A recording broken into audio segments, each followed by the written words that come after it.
Alright, howdy peeps and peoples. In the last video what we done was we've been working on this resaw, trying to make the boards fall wane up. I've run into problems because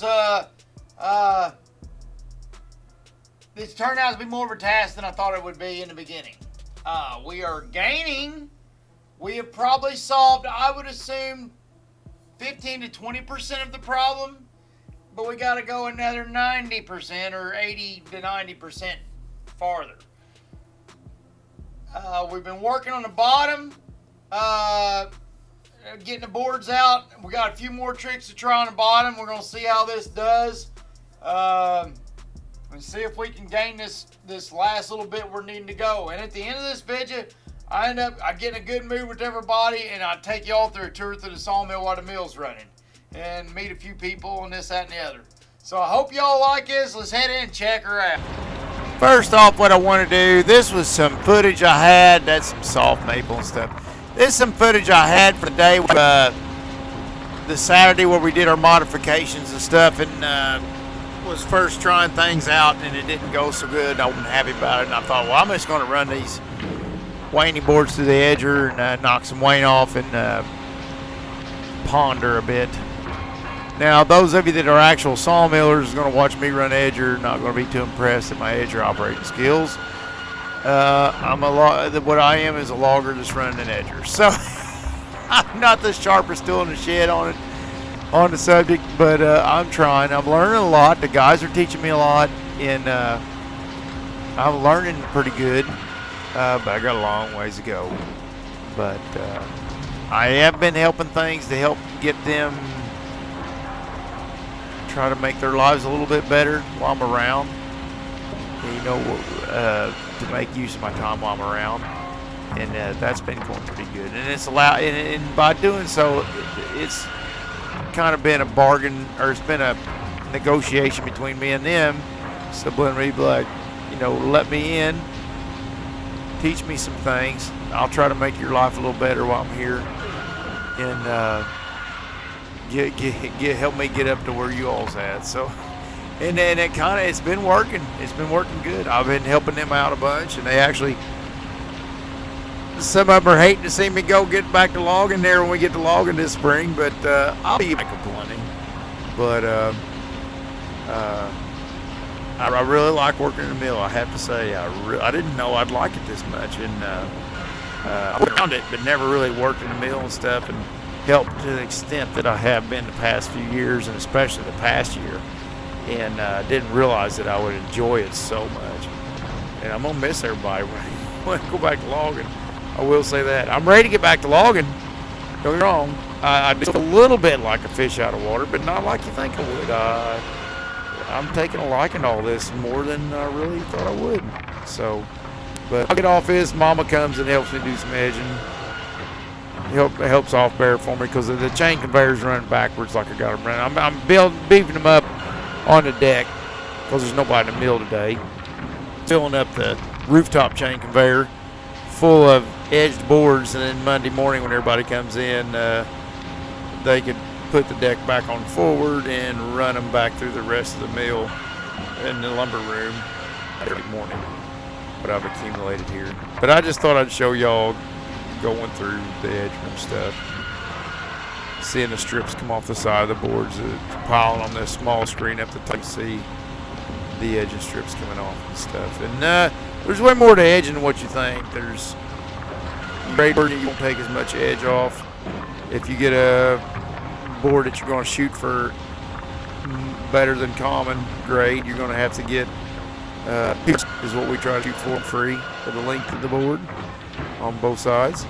And you get the pallet boards and you throw them on there. You try to make sure and leave enough dimension width to where they can always throw it in the rip saw and break it down into a pallet board, you know, which is your 3 3/4, 5 3/4, and your 7 3/4 widths.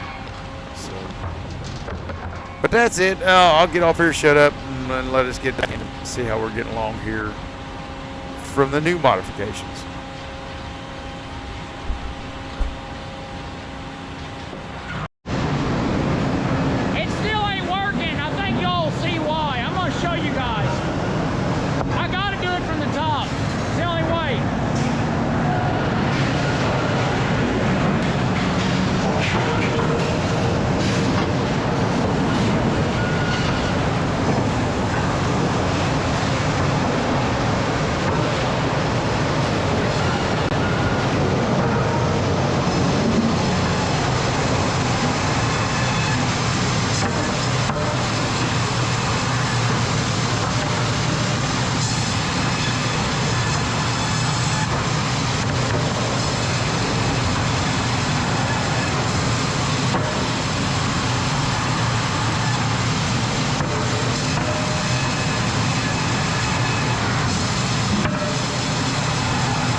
Alrighty, can you all see my dilemma? What's going on is, like, if the boards are flat bottom, sometimes they'll stand there long enough to where everything can work. But if they got wane on the bottom, or if they land just wrong or whatever, they just flop right over before anything ever gets to do anything. And that's why I'm convinced, I'd like to see what you all say, but that's why I'm convinced I think I got to attack this from the top. I've got to hold the board. Now, them wide pieces, the pallet, they're flitches. They're run out for a pallet room for pallet stock. But, you know, they stand up somewhat. But it just, if it's thin and, you know, like a 4/4 board, which is what I'm trying to get right, you know, it just don't stand up. And that got hit there. And the reason this stuff looks so crappy because this is our hearts. We're running this out for pallet wood. This is a crappy part. And you know, and if you're a sawmill that buys logs, especially a band mill, you're probably looking at this thinking, what are they doing sawing that crap on that bandsaw? Well, our company buys the standing trees. And when we sawmill the tree, we're sawmilling the whole tree. If we get some junk on the tree that's good on the outside, we're liable to cut it along and saw your jacket boards off around the heart there, or in some of the cases you're seeing here, the lack thereof because it doesn't rot it down. And you can get some of the jacket boards off and then saw right to the heart and then chop that off, throw it in a chipper and saw what's left. You know, so as far as recovery goes, we feel like we gain better on recovery doing that way and stuff like that as an overall of the tree. Now, if you're looking at it as a log, let's say your sawmill bought a log, that don't look too impressive, does it? But if you bought the tree and you're working the tree down, it looks a little more intelligent to a person. So, you know, for what we're doing there. So I just want to explain that. So somebody watching this, and there's some people that's pretty good sawmills and stuff that watch this. And I don't want to look like a total ding dong. And Ariel's running out the, what is that, the boards? Is that the actual boards? But you can see the way, now watch this, I love this. I'm going to set this camera up here, watch them kind of come through, and I'll shut up.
It's a good place to look at the log yard. Here's our inventory getting middle of February. She's like getting low.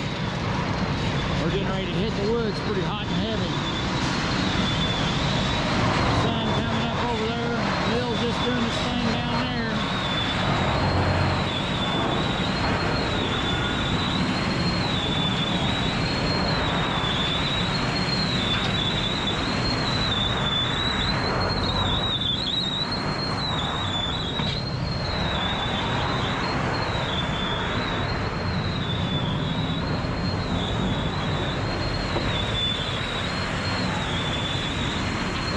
Need to clean the gutters out.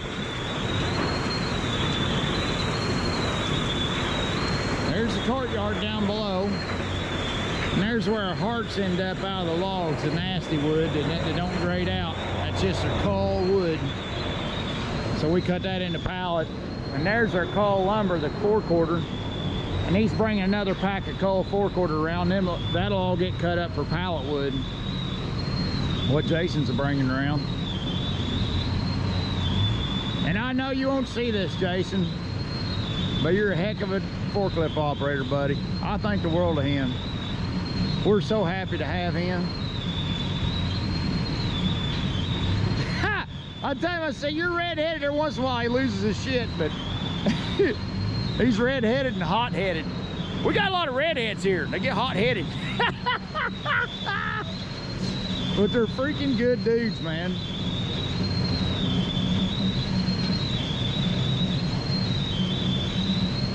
Now that's his loads he's put together where he backed up, where he's scoping things out. He's checking his loads out. He's getting some loads ready.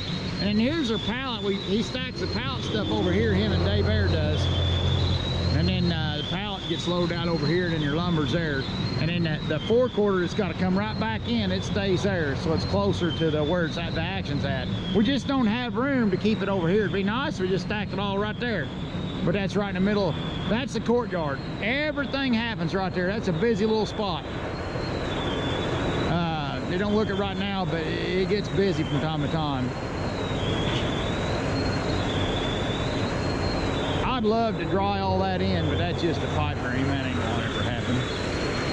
It'd be nice to dry a little bit of it in. Maybe come out where that full before's on the ground, come out and that, but that ain't ever, I don't know. It might.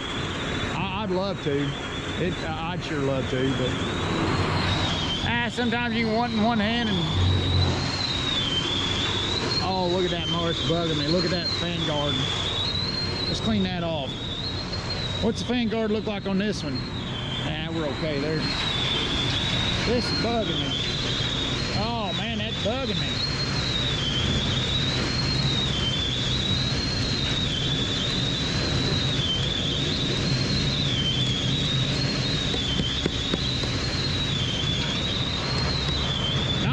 Style motors, I think they're TFC they call them, I'm not sure, but the ones with the external fins as opposed to the smooth wall ones, they handle crap way better because they're sealed. See that? These are heat fins. The motors with the heat fins on the outside, I like them better. The internal motors end up eating more dirt. All right, let's get back to it.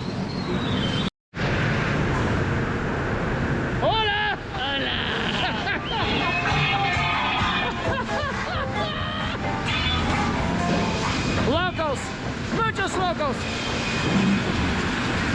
All right, here's the chain we've been working on. They get droopy quick. And the reason these chains have to be tight is because they're driven back here. Most chain conveyors pull from the front, from the head sprocket. Well, when you got, so you take this chain conveyor over here, see the loops? This is called lug chain. Now what lug chain does is it grabs them boards and it pulls them to the saw.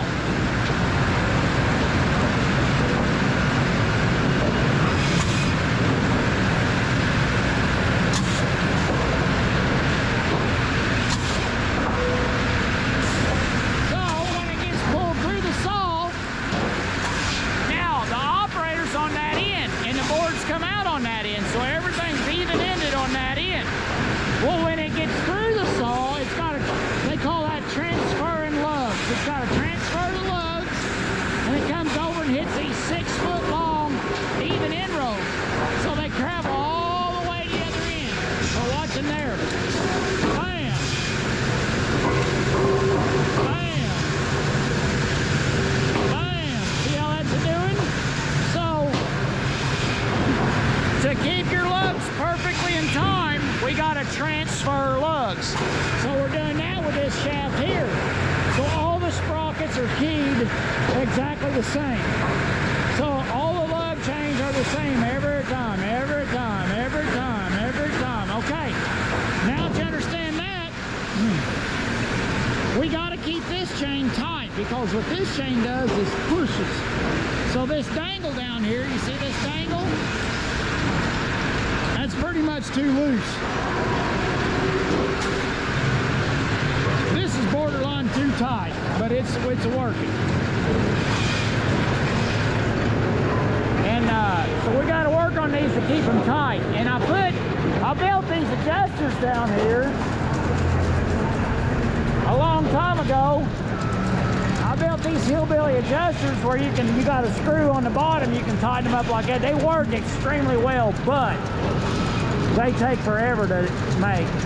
So I'm gonna have to finally bite the bullet and go ahead and add to them there also before it's all said and done. But kind of cool. Kinda cool. But it is, every once in a while you end up with a situation. I like to try to keep things simple, but sometimes, I don't know if it's a thing of being unmentally prepared or what, but sometimes it just don't work kosher.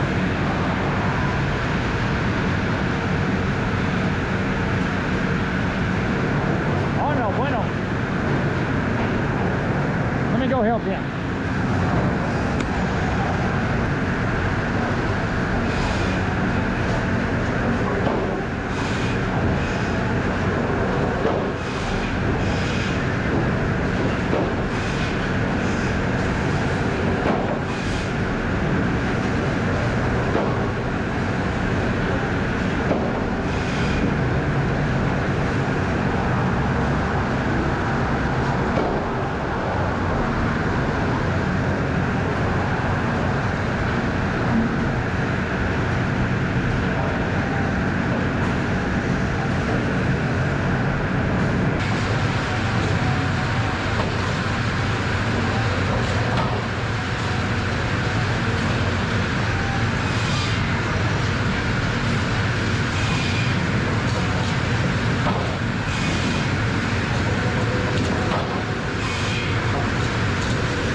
Breaker broker, come on in there, leave me a little comment, a little bit of thumbs up there. Kaboot.